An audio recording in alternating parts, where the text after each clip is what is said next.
C'est l'heure du journal de l'Afrique, soyez les bienvenus sur France 24. À la une ce soir, cette initiative de l'IGAD, bloc régional d'Afrique de l'Est, il propose une rencontre à Djouba, au Soudan du Sud, entre les représentants des généraux rivaux qui se livrent une guerre meurtrière au Soudan. L'armée régulière a accepté d'envoyer un représentant. Pas de réponse pour le moment côté paramilitaire. La correspondance régionale dans ce journal. Le gouvernement burkinabé qui qualifie d'acte ignoble et barbare le massacre d'au moins 60 civils par des hommes en tenue de l'armée la semaine dernière. Le terrorisme qui frappe le pays prend de l'ampleur. Pourquoi ce regain de violence? Entretien avec Lassana Diarra, chercheur à l'Institut Timbuktu, dans un instant. Et puis cette question qui a fait débat au Conseil national de transition en Guinée. Quelle place pour la femme dans le processus de la nouvelle constitution? Les Guinéennes veulent désormais avoir leur mot à dire. Les détails de notre correspondant à Conakry à la fin de cette édition. Première discussion en perspective entre les émissaires des généraux rivaux au Soudan. Avant l'expiration à minuit d'une trêve de 72 heures, l'armée régulière a annoncé avoir accepté d'envoyer un représentant à Djouba au Soudan du Sud pour des pourparlers avec les paramilitaires. Les paramilitaires n'ont de leur côté pas commenté cette initiative régionale. Les précisions de Bastien Renouille, notre correspondant dans la région. Après 72 heures d'un cessez-le-feu qui n'a pas réellement existé, les habitants de Khartoum ne semblent pas croire que celui-ci pourrait avoir un réel impact. Durant 72 heures, il y a bel et bien eu un couloir humanitaire qui a permis aux citoyens étrangers de fuir en direction de ce petit aéroport militaire situé à une vingtaine de kilomètres au nord de Khartoum. Mais les combats ont continué sur place, me disent mes contacts dans la capitale. Ils me disent qu'ils entendaient toujours des tirs, toujours des explosions, qu'il y a eu de nombreux morts chez les civils. Et donc ils se demandent comment un nouveau cessez-le-feu pourrait-il voir le jour. Eh bien, celui-ci a été proposé par l'IGAD, une organisation régionale qui promeut la paix et le développement. Cette organisation qui avait déjà demandé à Salva Kiir, le président du Soudan du Sud, mais aussi à William Ruto, le président kényan, et à Ismaël Omar Guelleh, le président djiboutien, de se rendre à Khartoum pour essayer d'organiser une médiation.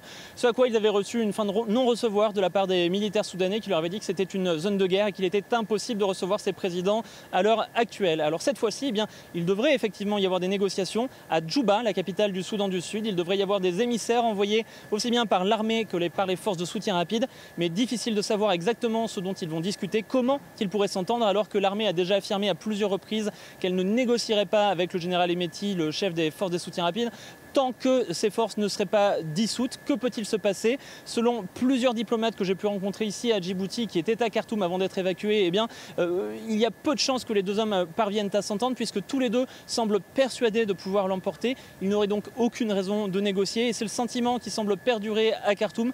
Beaucoup se demandent comment ce cessez-le-feu pourrait avoir un nouveau impact. Ils s'attendent plus à un redoublement des violences au cours des prochaines heures et au cours des prochains jours. Et pour le moment, vous l'avez entendu, la trêve est peu respectée. La situation des populations est de plus en plus inquiétante. Dans plusieurs villes, les bombardements sont intenses et fuir les combats est devenu très compliqué. Alexandra Karani. Omdurman, une ville fantôme parmi d'autres au Soudan depuis le début des combats. Des villes désertées par peur des affrontements, car malgré le cessez-le-feu, on peut entendre des tirs dans cette vidéo enregistrée mercredi à Khartoum. Des tirs que l'on entend aussi sur ce plan fixe diffusé en direct. Au loin, l'aéroport, par lequel beaucoup de ressortissants étrangers ont été évacués. Mais pour certains Soudanais, partir est hors de portée, trop cher, trop dangereux. Ils sont condamnés à rester dans des villes en partie détruites, comme ici à Chambat. Comme vous pouvez le voir, la mosquée du marché a été détruite par l'explosion. Tous les magasins du marché ont été détruits par la force de l'explosion. Les portes des magasins ne s'ouvrent plus. Au quotidien, les Soudanais souffrent du manque d'eau, de nourriture, de carburant, de l'absence d'électricité et de l'état critique des services de soins. 60% des centres médicaux sont fermés à Khartoum, selon l'OMS. Les organisations internationales dénoncent une situation chaotique et demandent aux belligérants de garantir l'accès humanitaire aux populations. Nous devons garantir d'urgence l'accès à l'aide humanitaire. Depuis 11 jours, aucune personne déplacée de l'ensemble du Soudan n'a reçu d'aide humanitaire. Au Darfour, les Nations Unies ont dû interrompre leurs activités après la mort de 5 humanitaires. L'agence estime à 50 000 le nombre d'enfants souffrant de malnutrition aiguë qu'elle ne pourra plus aider. Depuis le début du conflit, plus de 459 personnes ont été tuées et plus de 4 000 autres blessées, selon l'ONU. Au Burkina Faso, le gouvernement a qualifié d'acte ignoble et barbare le massacre d'au moins 60 civils par des hommes en tenue de l'armée. Ouagadougou a fermement condamné cette tuerie survenue il y a une semaine. En attendant, les djihadistes gagnent du terrain, aussi bien au Burkina Faso qu'au Mali. Pourquoi ce regain de violence dans le Sahel? Notre correspondant Serge Daniel a posé la question à Lassana Diarra, chercheur à l'Institut Timbuktu. Écoutez. Le Mali et le Burkina Faso sont confrontés à deux tendances rivales terroristes. Alors, l'une est incarnée par l'antenne sahélienne de Daesh, qui est l'État islamique au Grand Sahara, et l'autre, c'est le groupe de soutien à l'islam et aux musulmans, c'est la tendance Al-Qaïda.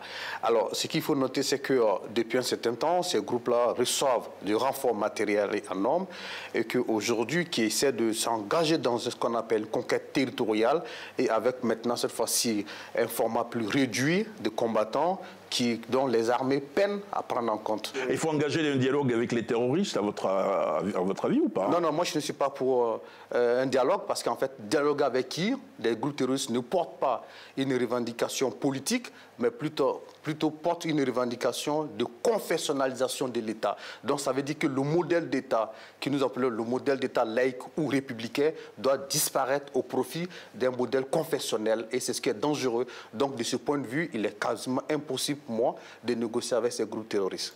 Dans cette zone-là, qui tue qui? Il faut tenir compte de tous les acteurs.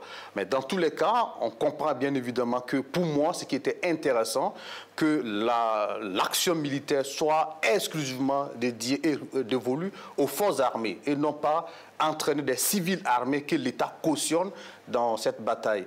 Donc ça permet clairement de savoir qui est tué et qui tue en réalité. Mais lorsque des civils sont armés par des gouvernements, à la limite, on est quand même dans un contexte de milicianisation de la société, donc ça cause problème. Et donc malheureusement, ça ethnicise le débat, c'est-à-dire que la lutte, et aujourd'hui encore que ça permet aux groupes terroristes toujours de s'étendre et de se montrer encore très virulents. Et voilà. Récemment, dans le nord du Burkina Faso, des témoins, des ressortissants ont dit par exemple qu'ils ont vu arriver sur les lieux des hommes habillés dans les tenues de l'armée régulière. Est-ce que ça vous inquiète, ça? Il faut pouvoir contrôler toute action des militaires. C'est pourquoi je m'oppose vraiment avec véhémence la participation d'autres acteurs, autres que les acteurs, les militaires en fait, dans ce conflit-là. Parce que dans la lutte contre le terrorisme, on ne peut pas dire que les États africains, finalement, de la sous-région ne s'entendent pas. On combat un ennemi commun. Est-ce que la question que nous sommes posée, nous avons une analyse commune? Est-ce que nous comprenons cet ennemi-là de la même manière? C'est ce que je doute fondamentalement pour les États. Alors, donc, ce qui fait que les États, par moment, créent des institutions, des structures qui, à un moment donné, font à peu près la même chose. Et donc, on a du mal à mieux orienter et à mieux adapter nos actions. Et donc, à qui ça profite aux groupes terroristes? Donc, ce qui paraît très important, c'est de comprendre, c'est d'élaborer déjà ce qu'on appelle l'analyse commune de cette menace-là, de savoir qui nous traitons, qui sont nos ennemis communs et autres. En fonction de cela, on va monter des opérations ou même des structures pleinement dédiées à la lutte.